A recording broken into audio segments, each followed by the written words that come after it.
Hello everyone, welcome to Star channel. Star education YouTube ચેનલમાં આપ સૌનું ખૂબ ખૂબ સ્વાગત છે. આજનો જે વિડિયો છે એમાં આપણે ચર્ચા કરીશું છઠ્ઠી મહિના તમામ અગત્યના કરંટ અફેર. શરૂ કરીએ આજનો વિડિયો. શરૂ કરતા પહેલા એક પ્રશ્ન તમારા માટે. લાસ્ટ વિડિયોમાંથી પ્રશ્ન છે કે હાલમાં ઇન્ટરનેશનલ મિડવાઇફ ડેની ઉજવણી ક્યારે કરવામાં આવેલી હતી? તો પ્રશ્ન તમારા માટે છે ઇન્ટરનેશનલ મિડવાઇફ ડે આ ક્યારે ઉજવવામાં આવેલો હતો એ તમારે મને કહેવાનું છે કોમેન્ટ બોક્સની અંદર. ક્લિયર? શરૂ કરીએ હવે આજનો વિડિયો. સૌથી પહેલો ક્વેશ્ચન છઠ્ઠી મહિના વિડિયોમાં હાલમાં જ 2023 માટેની ક્વાડ લીડર સમિટ છે એનું આયોજન કયો દેશ કરશે? 2023 માટેની જે ક્વાડ સમિટ છે એનું આયોજન થવાનું છે ઓસ્ટ્રેલિયામાં, અને ઓસ્ટ્રેલિયામાં કઈ જગ્યાએ? તો કે સિડનીમાં. ક્લિયર? તો સિડની ખાતે છે આનું આયોજન થશે ઓસ્ટ્રેલિયામાં. ઓસ્ટ્રેલિયાનું સિડની ક્રિકેટ ગ્રાઉન્ડ છે એ હમણાં ચર્ચામાં હતું. સચિન તેંડુલકરના નામથી એક ગેટનું નામ આપ્યું હતું સિડની ક્રિકેટ ગ્રાઉન્ડમાં, અને એક બ્રેન લારા, બરાબર, બ્રેન લારા છે એ વેસ્ટ ઇન્ડિઝના ખેલાડી છે, તો એમના નામ ઉપરથી પણ એક ગેટનું નામ સિડની ક્રિકેટ ગ્રાઉન્ડમાં આપવામાં આવ્યું. બે ક્રિકેટ ખેલાડીઓના નામ ઉપરથી હમણાં નામ આપ્યા છે, એના કારણે સિડની ક્રિકેટ ગ્રાઉન્ડ છે એ ચર્ચામાં હતું, ઓસ્ટ્રેલિયામાં આવેલું છે. ક્લિયર? તો હવે આ જે ક્વાડ સમિટ થવાની છે એમાં પ્રધાનમંત્રી નરેન્દ્ર મોદી પણ ભાગ લેશે. આની ત્રીજી આવૃત્તિ છે એનું આયોજન થશે. તો હવે વાત થાય પહેલી આવૃત્તિ ક્યાં થઈ હતી, બીજી ક્યાં થઈ હતી? તો ત્રીજી આવૃત્તિ છે એ તો ઓસ્ટ્રેલિયામાં થવાની છે, સિડનીમાં. સૌથી પહેલી હતી અમેરિકામાં થઈ હતી, બીજી થઈ હતી જાપાનમાં, ત્રીજી ઓસ્ટ્રેલિયામાં, અને હવે પછીની ચોથી ક્યાં થશે? ભારત. ક્વાડની અંદર કુલ 4 દેશો હોય, બરાબર. એમાં 4 દેશોની અંદર ઓસ્ટ્રેલિયા, અમેરિકા, જાપાન અને ઇન્ડિયા, 4 દેશોથી આખી ક્વાડ ગ્રુપની રચના થઈ. ક્લિયર? અહીં તમે 4 દેશના તમે ઝંડા પણ જોતા હશો. ક્લિયર? અમેરિકા, ભારત, જાપાન અને ઓસ્ટ્રેલિયા. ક્લિયર? 4 દેશના ઝંડા. હાલમાં જ કયા રાજ્ય દ્વારા પ્રોજેક્ટ ભામરાગઢ લોન્ચ કરવામાં આવ્યો છે, જેમાં શાળાઓમાં આપવામાં આવતા ભોજનની ગુણવત્તા છે આર્ટિફિશિયલ ઇન્ટેલિજન્સ આધારિત મશીન દ્વારા ચેક કરવામાં આવશે? આ મહારાષ્ટ્રમાં શરૂ કરવામાં આવ્યો છે, તો આન્સર આવશે એ મહારાષ્ટ્ર.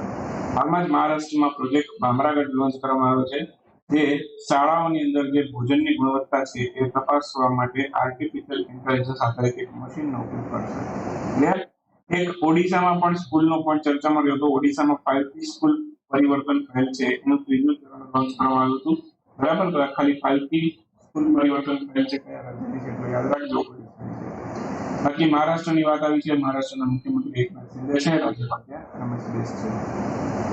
હાલમાં જ માણા નામનું ગામ ભારતનું સૌપ્રથમ ગામ જાહેર કરવામાં આવ્યું છે, કયા રાજ્યમાં આવ્યું છે? એકચ્યુઅલમાં જે માણા નામનું ગામ છે ને, બરાબર, એ ભારતનું અગાઉ અંતિમ ગામ કહેવાતું હતું, પણ ગયા વર્ષે પ્રધાનમંત્રીએ જાહેરાત કરી હતી કે આને ભારતનું પહેલું ગામ કહેવામાં આવશે, અને હવે આને ભારતનું પહેલું ગામ જાહેર કરી દેવાયું છે ઓફિશિયલી. આ ઉત્તરાખંડની અંદર આવેલું છે, તો ઓપ્શન બી આપણો આન્સર થશે. ઉત્તરાખંડની અંદર આ ગામ આવેલું છે, માણા નામનું ગામ છે, બરાબર. ત્યાં ભોતિયા નામનો સમુદાય રહે છે, ભોતિયા. ક્લિયર? તો ભોતિયા નામના લોકો છે આ માણા નામના ગામની અંદર વસે છે. અને ત્યાં તમે જોવો છો બીઆરઓ બોર્ડર રોડ ઓર્ગેનાઇઝેશન છે, એને પણ બોર્ડ મૂકીને કહી દીધું ભાઈ આ ભારતનું સૌથી પહેલું ગામ ગણવામાં આવશે. ક્લિયર? ભારત કા સૌથી પહેલા ગામ. આ બદ્રીનાથથી 3 કિલોમીટર દૂર ઉત્તરાખંડના ચમોલી જિલ્લાની અંદર આવેલું ગામ છે, બરાબર. અને બાકી અને અગાઉ અંતિમ ગામ તરીકે ઓળખવામાં આવતું હતું, હવે ભારતનું પ્રથમ ગામ ગણવામાં આવતું. ઉત્તરાખંડના મુખ્યમંત્રી યાદ રાખી લેશું પુષ્કરસિંહ ધામી, રાજ્યપાલ પણ યાદ રાખી લેશું ગુરમીતસિંહ. હાલમાં જ ભારતની અંદર મહારત્ન કંપનીઓની સંખ્યા કેટલી છે? આ જીકે ના સંદર્ભમાં આવા બધા ક્વેશ્ચન કોક વાર આવી જતા હોય છે. આ મહારત્ન કંપનીની સંખ્યા પૂછી છે તો એ કેટલી છે? 12 છે, બરાબર. નવરત્ન કંપનીની સંખ્યા પૂછે, બરાબર, તો એ કેટલી છે? 13 છે. મહારત્ન કંપની કેટલી છે? તો કે 12 છે. 12મી કઈ બની? સેલ. ક્લિયર? અને નવરત્ન કંપની 13મી કઈ બની? હમણાં જ બની, રેલ વિકાસ નિગમ લિમિટેડ. આ બધા પોઈન્ટ તમને આવડવા જોઈએ, બરાબર. તો લખીને નથી આપતો, પણ આ બધું છે મૌખિક રીતે હું તમને ઘણી વખત બોલી દેતો હોઉં છું. એક્સ્ટ્રા પોઈન્ટ એ તમારે યાદ રાખવાના હોય. ક્લિયર? તો મહારત્ન કંપનીની સંખ્યા 12 છે, નવરત્ન કંપનીની સંખ્યા 13 છે. મિની રત્નમાં 2 કેટેગરી આવે, કેટેગરી 1, કેટેગરી 2. કેટેગરી 1 છે, બરાબર, એમાં 61 કંપનીઓ છે, અને કેટેગરી 2 ની અંદર કુલ 12 કંપનીઓ. બંનેનું ટોટલ કરો તો ખાલી મિની કંપનીનો આંકડો મળી જશે તમને 73. ક્લિયર? ખાલી એમ કે મિની કંપની કેટલી તો 73. ચોખવટ પાડીને કે કેટેગરી 1 માં કેટલી, કેટેગરી 2 માં કેટલી, તો ધ્યાન રાખવાનું. કોપ ઇન્ડિયા એક્સરસાઇઝ 2023 નું આયોજન હાલમાં જ કરવામાં આવેલું ભારત અને કયા દેશો સાથે. અગાઉ મેં રિવિઝનમાં બહુ કરાવ્યું આ, બરાબર? તો આ અમેરિકાની અંદર થયેલું છે. અમેરિકામાં થયો નથી, ભારત અને અમેરિકા વચ્ચે થયેલું છે. બંને દેશોની વાયુસેના વચ્ચે આ એક્સરસાઇઝ થાય છે, બરાબર? આ એકચ્યુઅલમાં પશ્ચિમ બંગાળના 2 એરબેઝમાં અને ઉત્તર પ્રદેશનો 1 એરબેઝ, એમ કુલ 3 એરબેઝ સાથે 3 અલગ અલગ લોકેશન ઉપર આ કોપ ઇન્ડિયા એક્સરસાઇઝનું આયોજન થયું હતું. સૌથી પહેલી વખત આ 2004 માં એક્સરસાઇઝનું આયોજન થયેલું છે અને અત્યારે 2023 માં આની 6ઠ્ઠી આવૃત્તિનું આયોજન આપણે કરી રહ્યા છીએ. તો આટલા અગત્યના પોઈન્ટ છે, આમાંથી તમારે યાદ રાખવાના થાય. હાલમાં જ પ્રધાનમંત્રી નરેન્દ્રભાઈ મોદીએ કયા શહેરમાંથી વન અર્થ one health advantage health care India 2023 નું ઉદ્ઘાટન કરેલું? આ ઉદ્ઘાટન કર્યું નવી દિલ્હી ખાતેથી પ્રગતિ મેદાનમાંથી. હાલમાં જ પ્રધાનમંત્રી નરેન્દ્રભાઈ મોદીએ નવી દિલ્હી પ્રગતિ મેદાનમાંથી આનું ઉદ્ઘાટન કરેલું છે. આની 6ઠ્ઠી આવૃત્તિ છે આની પણ, અને આનું આયોજન પણ કર્યું સ્વાસ્થ્ય મંત્રાલય અને ફિક્કી બંને મળીને કર્યું. બાકી થોડુંક તમને હોમવર્ક આપી દઉં, ફિક્કી વિશે થોડુંક તમારે યાદ રાખવાનું અથવા તો કોમેન્ટમાં લખવાનું, બરાબર? એકવાર ગૂગલ કરીને સર્ચ કરજો, ફિક્કીનું પૂરું નામ સર્ચ કરવાનું, ફિક્કીની સ્થાપના ક્યારે થઈ અને એન્યુઅલ કોન્ટ્રાક્ટ ક્યારે થઈ. એવી રીતે આગળ જતા ઇફકો આવશે હમણાં, બરાબર? તો ઇફકોનું પણ પૂરું નામ, બરાબર, એની સ્થાપના ક્યારે થઈ, એ બધું તમારે છે થોડુંક આવી સંસ્થાઓ આવતી છે એનું થોડુંક એક રિવિઝન કરી લેવાનું. આ બધું તમે પેરેલલ કરતા રહેશો તો તમને પછી બધી કંપનીઓ વિશે 100% યાદ રહી જશે કે ભાઈ કોઈ કંપનીમાંથી તમને કદાચ ક્વેશ્ચન આવી ગયો કે ભાઈ ફલાણી કંપનીની સ્થાપના તો તેનું પૂરું નામ શું, બરાબર? એવા ક્વેશ્ચન તમે છોડશો જ નહીં. તો હાલમાં જ બીજામાંથી કઈ સંસ્થાએ નેનો ડીએપી ખાતર છે લોન્ચ કર્યું છે? આ ઇફકો કર્યું છે. આન્સર આવશે ઇફકો. મેં તમને કીધું ઇફકો વિશે તમારે થોડું હોમવર્ક કરવાનું છે, બરાબર? પૂરું નામ, સ્થાપના ક્યારે થઈ, એ બધું કાં તો કોમેન્ટમાં લખો તો તમારી નોટબુકમાં લખો. ક્લિયર? તો nano DAP dynamic nano DAP ખાતર છે હાલમાં જ ઇફકો દ્વારા લોન્ચ કરવામાં આવ્યું છે. કોમર્શિયલી વેચાણ કરવા માટે પણ મંજૂરી મળી ગઈ છે. ડીએપી નું પૂરું નામ પૂછી શકે કે નેનો ડીએપી માં ડીએપી શું છે? તો કે ડાઈ એમોનિયમ ફોસ્ફેટ છે. એક આવું નેનો યુરિયા લિક્વિડ પણ લોન્ચ કર્યું હતું ઇફકોએ, બરાબર? એ પણ અત્યારે ખૂબ ચાલે છે માર્કેટમાં. હવે નેનો ડીએપી આવી ગયું છે. તો આ પણ પ્રવાહી સ્વરૂપે જ છે, બરાબર? 500 ml ની બોટલ છે, આશરે 600 રૂપિયા મળે. નોર્મલી કેવું હોય ખબર છે? આ ડીએપી ખાતરની તમે ગુણ લેવા જાવ 50 કિલોની તો એ તમને પડે 1300 આસપાસ. પણ આ 1300 છે, બરાબર? એમાં જેટલું પાકને પોષણ મળે એના કરતા વધારે પોષણ છે આ 500 ml ની બોટલમાંથી મળી જશે, બરાબર?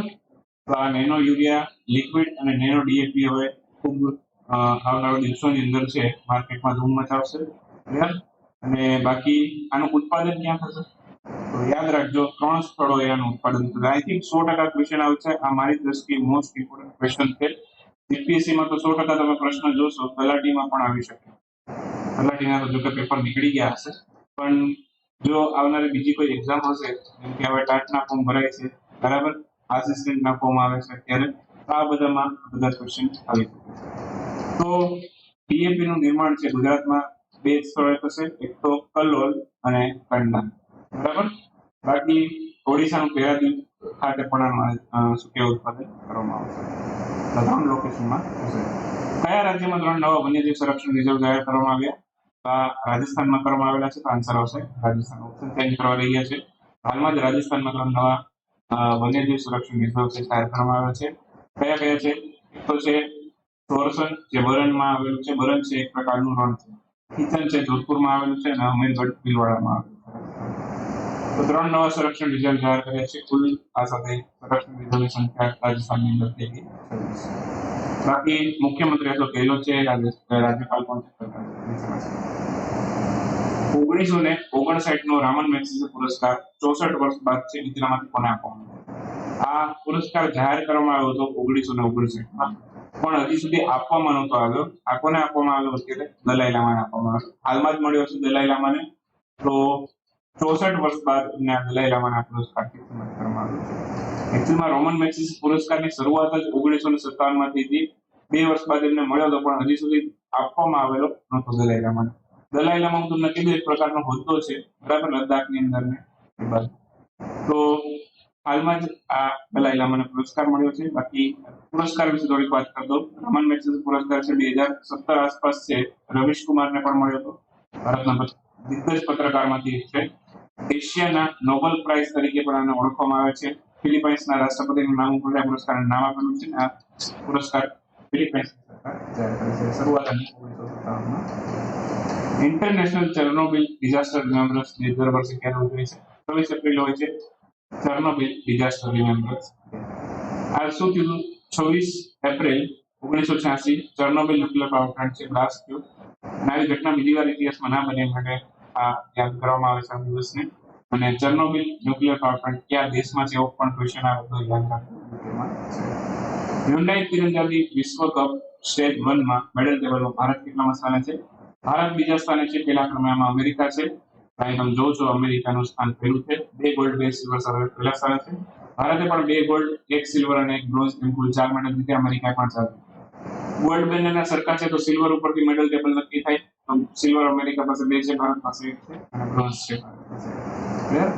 તો અમેરિકા ભારત બીજા ક્રમે. આયોજન ક્યાં થયું? તુર્કીના અંતાલિયા ખાતેનું આયોજન કરવામાં આવ્યું.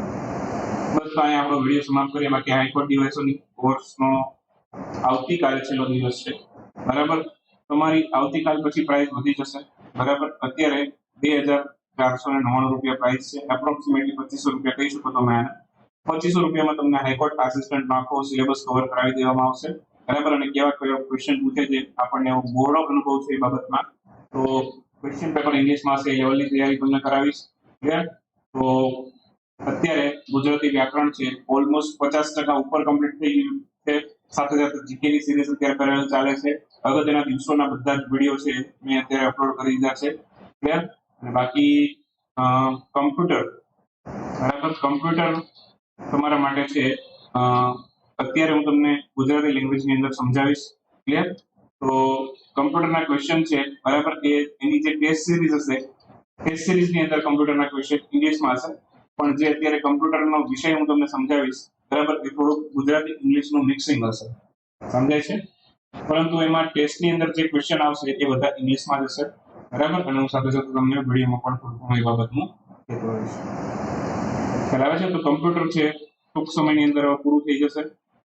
2 વિષય અહીં કમ્પ્લીટ થવા ઉપર છે, ગુજરાતી અને કમ્પ્યુટર. ઓકે? પછી જીકે છે પેરેલલ અત્યારે શરૂ છે. જીકે છે થોડાક હું એમાં વધારે વિડીયો કવર કરવાનો છે કેમ કે જીકે ઉપર છે વધારે ભાર મૂકે છે હાઈકોર્ટની તમામ એક્ઝામની અંદર. ક્લિયર? તો જીકે ઉપર મારો થોડો વધારે વેઇટેજ છે. બરાબર? કમ્પ્યુટરમાંથી પણ ક્વેશ્ચન ઘણા હતા તો કમ્પ્યુટર ઉપર પણ મારો વેઇટેજ બરાબર જ છે અને ગુજરાતીના ક્વેશ્ચન પણ થોડા ઘણા હોય છે. ક્લિયર? લાસ્ટ ટાઈમ જે પેપર હતો એમાં ઇન્ડિયન હિસ્ટ્રી અને જ્યોગ્રાફી, બરાબર, આ 2 વિષયમાંથી જે ક્વેશ્ચનની સંખ્યા થોડી હું તમને કહું ને થોડીક બહુ વધારે પડતી ઓછી હતી. લગભગ હું તમને કહું છેલ્લો પેપર તમે જો હાઈકોર્ટ આસિસ્ટન્ટનો તો લગભગ 2 થી 3 ક્વેશ્ચન પણ નહોતા. આ બંને સબ્જેક્ટને કમ્બાઈન કરો હિસ્ટ્રી અને જ્યોગ્રાફી તો 2 થી 3 પ્રશ્નો પણ નહોતા. બરાબર? પણ આપણે આ બંનેને પણ એટલું જ વેઇટેજ આપશું હિસ્ટ્રી જ્યોગ્રાફી. એવું નથી કે ગયા વખતે નહોતા તો આ વખતે પણ ના હોય. ક્લિયર? આમાં વેઇટેજ છે, માર્કનું વેઇટેજ છે એ ફિક્સ નથી. બરાબર? તો હવે આના પછીનો આપણો ટાર્ગેટ હિસ્ટ્રી અને જ્યોગ્રાફી રહેશે અને પછી લાસ્ટમાં આપણે મેથ્સ રીઝનિંગ ને બધું કવર કરશું. ક્લિયર? તો આવું આખું આપણું આયોજન છે અને પરીક્ષા પહેલા એપ્રોક્સિમેટલી